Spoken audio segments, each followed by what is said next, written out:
Waƙar gyara ba ɓarna ba, waƙar gyara ba ɓarna ba, ba ɓarna ba, ba ɓarna ba.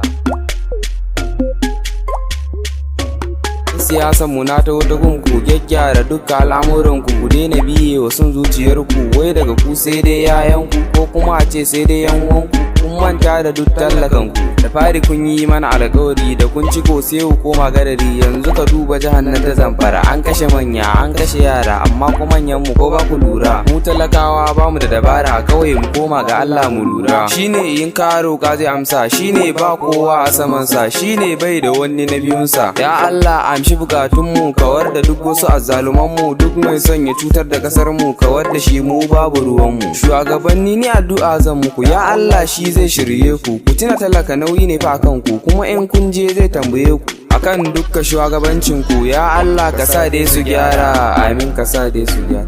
Ya Allah ka sa dai su gyara, amin ka sa dai su gyara. Iyaye na zo gare ku ku gyara, wannan shine babban dabara. Fata na kairi ku yi wa yara, gun tarbiyya ma ku za ku lura. Abokai na dalla mu ma mu gyara, mu daina yi wa iyaye rifsara. Ofisa kuma dalla ku gyara, cin hancin nan babban asara. Masu kuɗi na ƙasar mu ku gyara, talakawa na ƙasar mu ku gyara, malamai na ƙasar mu ku gyara, 'yan kasuwa na ƙasar mu ku gyara, samari da 'yan mata mu mu gyara, manya da yara kowa ya gyara. Gyara Allah za ya duba mu, gyara Allah za ya duba.